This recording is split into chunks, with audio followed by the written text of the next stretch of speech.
दोस्तों नमस्कार, जोहार। चलिए जानते हैं झारखंड सूबा की ताज़ा खबरों को, लेकिन उससे पहले अगर आपने अभी तक इस चैनल को सब्सक्राइब नहीं किया तो सब्सक्राइब कर लें, जिससे कि आपको झारखंड सूबा की ताज़ा खबर रोजाना मिलती रहे।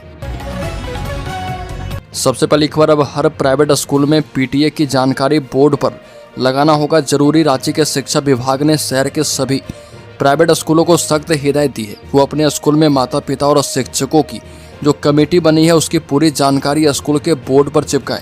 दरअसल कई स्कूलों ने अब तक ये पीटीए कमेटी नहीं बनाई है और ना ही इसकी जानकारी दी है। इस पर नाराजगी जताते हुए शिक्षा विभाग ने कहा है कि अब 1 हफ्ते के अंदर ये काम हर हाल में करना होगा। अगली खबर, पॉलिटेक्निक परीक्षा केंद्र के 200 मीटर के दायरे में 18 मई को लगेगा निषेधाज्ञा। झारखंड संयुक्त प्रवेश परीक्षा परिषद द्वारा 18 मई 2025 को पॉलिटेक्निक प्रवेश परीक्षा आयोजित की जा रही है। इस परीक्षा के दौरान राज्य के 9 परीक्षा केंद्रों के आसपास 200 मीटर के दायरे में खास निषेधाज्ञा लागू रहेगी। परीक्षा सुबह 10:30 बजे से दोपहर 1 बजे तक होगी, लेकिन सुरक्षा व्यवस्था के लिए सुबह 7:30 बजे से शाम 4 बजे तक निषेधाज्ञा प्रभावी रहेगी। अगली खबर, 29 जून को होगी पैरामेडिकल प्रवेश परीक्षा। 16 मई से भरे जाएंगे ऑनलाइन फॉर्म।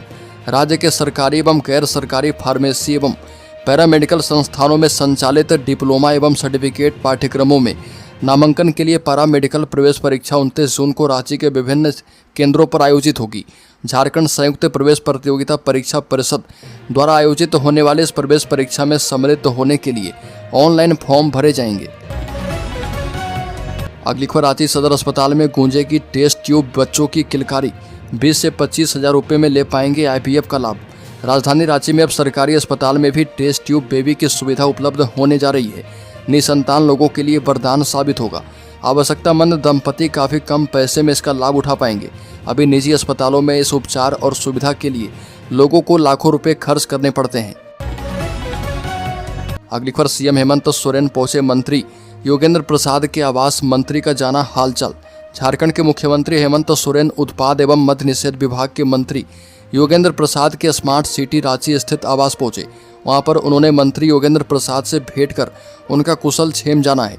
मुख्यमंत्री ने उनके जल्द स्वस्थ होने की कामना की। बता दें कि मंत्री योगेंद्र प्रसाद की तबीयत अचानक खराब हो गई थी और उन्हें पारस अस्पताल लेकर जाया गया था, जहां इलाज के बाद वहां से छुट्टी मिली। अगली खबर, झारखंड के इंजीनियरिंग कॉलेजों में नामांकन की प्रक्रिया शुरू। झारखंड के 16 इंजीनियरिंग कॉलेजों में 5496 सीटों पर नामांकन की प्रक्रिया शुरू कर दी गई है। इन कॉलेजों में दाखिला जेईई मेंस के स्कोर के आधार पर लिया जाएगा और इसके लिए आवेदन प्रक्रिया शुरू हो चुकी है। जेईई मेंस में सफल विद्यार्थी 9 जून तक झारखंड संयुक्त प्रतियोगिता परीक्षा परिषद की वेबसाइट पर ऑनलाइन आवेदन कर सकते हैं। अगली खबर, झारखंड में किसानों को हर साल मिलेंगे 50,000 रुपये। बता दें कि झारखंड सरकार की महत्वाकांक्षी योजनाओं में शामिल बिरसा हरित ग्राम योजना राज्य के किसानों के लिए लाभकारी साबित हो रही है। इस योजना के तहत हर साल प्रत्येक किसान परिवार को 50,000 रुपये की निर्धारित आमदनी होगी।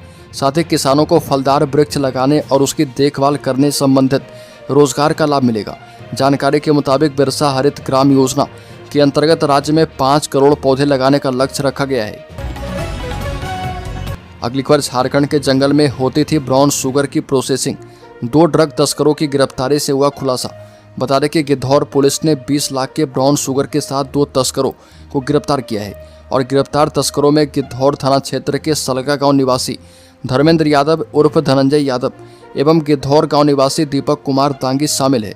तस्करों के पास से 639 ग्राम ब्राउन शुगर बरामद किया गया है। एक बाइक, एक स्कूटी और 2 मोबाइल फोन भी पुलिस ने जब्त किया है। अगली खबर, सीसीएल में हर दूसरे महीने उजागर हो रहे रिश्वतखोरी से लेकर अवैध लेन देन तक के मामले। कोयला खनन से जुड़ी एक प्रमुख कंपनी सेंट्रल कोल फील्ड से एक के बाद एक भ्रष्टाचार से जुड़े मामले सामने आ रहे, जो कि चिंता का विषय है।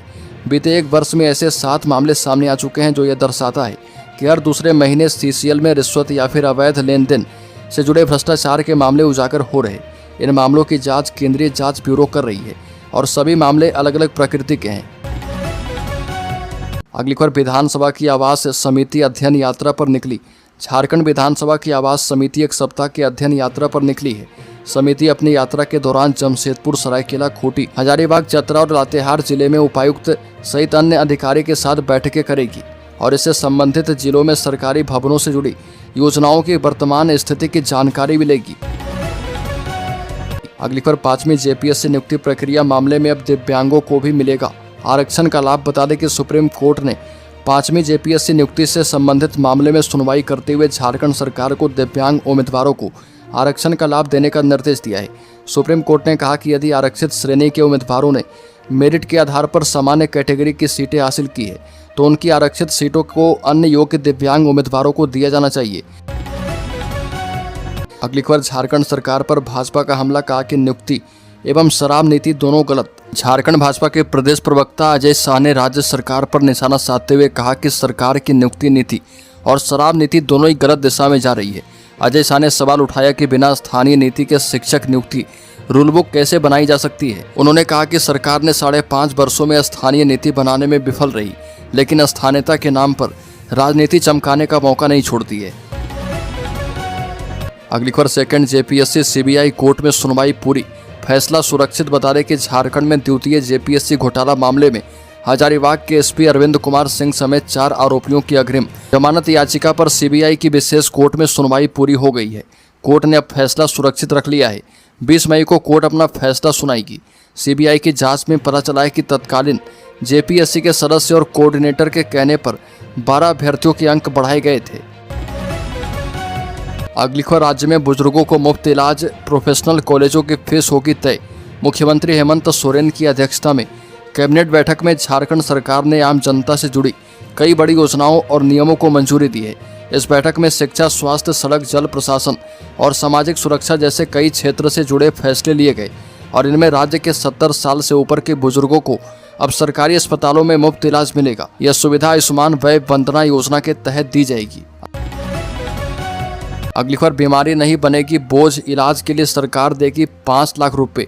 झारखंड सरकार राज्य के उन मरीजों के लिए एक बेहद खास योजना चला रही है जो किसी गंभीर बीमारी से जूझ रहे। इस योजना के तहत गंभीर बीमारियों से जूझ रहे लोगों को राज्य सरकार 5 लाख रुपए तक की वित्तीय सहायता प्रदान करती है।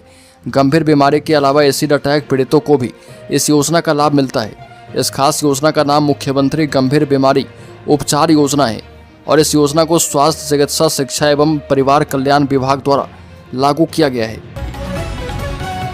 अगली खबर, लातेहार से पीएलएफआई के 3 नक्सली गिरफ्तार। झारखंड के लातेहार जिले में भाकपा माओवादी से अलग होकर बने समूह People's Liberation Front of India के 3 नक्सली गिरफ्तार किए गए हैं। पुलिस ने यह जानकारी दी और पुलिस अधिकारियों ने बताया कि तीनों को चंदवा थाना क्षेत्र के तहत आने वाले हदगढ़वा गांव के वन क्षेत्र से गिरफ्तार किया गया है। पुलिस ने एक बयान में कहा कि लातेहार के पुलिस अधीक्षक कुमार गौरव को उनकी गतिविधियों के बारे में जानकारी मिली और इसके बाद अनुमंडल पुलिस पदाधिकारी अरविंद कुमार के नेतृत्व में एक टीम गठित की गई थी। अगली खबर, झारखंड के 18 जिलों में आकाशीय बिजली और तेज हवा चलने की आशंका। झारखंड के 18 जिलों में कहीं कहीं 16 मई से गर्जन आकाशीय बिजली गिरने और 40 से 50 किलोमीटर की गति से तेज हवा चलने की चेतावनी जारी की गई। मौसम वैज्ञानिक अभिषेक आनंद ने बताया कि जिन इलाकों में वज्रपात और हवा तेज चलने की आशंका है उनमें राज्य के उत्तर पश्चिमी जिले पलामू, गढ़वा, चतरा, लातेहार और कोडरमा को छोड़कर सभी जिले शामिल हैं। अगली खबर, पलामू में नाबालिग आदिवासी लड़की से दुष्कर्म करने वाले 4 लोग गिरफ्तार किए गए। पुलिस के मुताबिक ये घटना पांकी पुलिस थाना अंतर्गत हुई थी। पुलिस ने बताया कि यह घटना तब हुई जब लड़की अपनी चाची के घर के बाहर एक सहेली के साथ खेल रही थी। पीड़िता की चाची ने पुलिस को बताया कि आरोपी अचानक 2 मोटरसाइकिल पर सवार होकर आए और पीड़िता को जबरन थोड़ी दूर ले गए जहां उसके साथ बलात्कार करने का प्रयास किया गया। अगली खबर, धनबाद में भाजपा ने निकाली तिरंगा यात्रा। सांसद ने कहा कि देश की सुरक्षा से कोई समझौता नहीं, ऑपरेशन सिंदूर ने भारत की क्षमता साबित की है। धनबाद में भारतीय सेना की वीरता और ऑपरेशन सिंदूर की सफलता के उपलक्ष्य में भाजपा ने तिरंगा यात्रा निकाली। सिटी सेंटर से शुरू हुई यह यात्रा रणधीर वर्मा चौक तक पहुंची और यात्रा में भारत माता की जय और वंदे मातरम के नारे गूंजे। यात्रा में धनबाद सांसद ढुलू महतो, बागमारा विधायक शत्रुघ्न महतो, झरिया विधायक रागनेश सिंह और धनबाद विधायक राज सिन्हा शामिल हुए। भाजपा के शहरी और ग्रामीण जिलाध्यक्ष के साथ सैकड़ों कार्यकर्ता, पूर्व सैनिक और आम नागरिकों ने भी इसमें हिस्सा लिया है। अगली खबर, राज्य के कोडरमा जिले में तापमान 41 डिग्री पहुंचा। कोडरमा में पिछले 1 सप्ताह से तापमान लगातार बढ़ रहा और बता दें कि दिन का तापमान 41 डिग्री सेल्सियस दर्ज किया गया है। गर्मी और हीट वेव के कारण सुबह 9 बजे से शाम 5 बजे तक सड़कों पर सन्नाटा छाया रहता है। जरूरी काम से बाहर निकलने वाले लोग चेहरे और शरीर को पूरी तरह से ढककर चलें। स्थानीय लोगों के मुताबिक गर्मी के साथ बिजली की अनियमित कटौती ने भी परेशानियां बढ़ा दी है। वहीं स्वास्थ्य विभाग ने हीट स्ट्रोक से निपटने के लिए विशेष तैयारियां की है। मरीजों के लिए 10 से 12 बेड का अलग वार्ड बनाया जा रहा। अगली खबर बोकारो में रास्ता पूछने के बहाने मारी गोली, क्राइम सीन पर पहुंचे विधायक जयराम महतो। एसपी डीएसपी ने नहीं उठाया फोन, 1.5 घंटे बाद पहुंची पुलिस। बोकारो जिले के बेरमो अनुमंडल में देर रात बाप के सामने बेटे को अपराधियों ने गोली मार दी। मरने वाले का नाम हेमलाल पंडित है, जबकि पिता का नाम तुलसी पंडित। वो हजारीबाग जिले के विष्णुगढ़ थाना अंतर्गत सिरई गांव के रहने वाले हैं। मर्डर की सूचना डुमरी विधायक जयराम महतो को मिली। उन्होंने स्थानीय पुलिस को फोन करके इसकी जानकारी दी और इसके बाद जयराम महतो खुद अपने समर्थकों के साथ क्राइम सीन पर पहुंच गए। वे 1.5 घंटे तक इंतजार करते रहे, लेकिन तब तक पुलिस नहीं पहुंची। अगली खबर झारखंड के शेयर होल्डर्स इन्वेस्टर्स के लिए सेंसेक्स 1200 अंक चढ़कर 82,531 पर बंद। हफ्ते के चौथे कारोबारी दिन सेंसेक्स 1200 अंक चढ़कर 82,531 के स्तर पर बंद हुआ। दिन के निचले स्तर से इसने 1769 अंक की रिकवरी की। निफ्टी में भी 395 अंक की तेजी दर्ज की गई और ये 25,062 के स्तर पर बंद हुआ। इसमें दिन के निचले स्तर से 568 की रिकवरी दर्ज की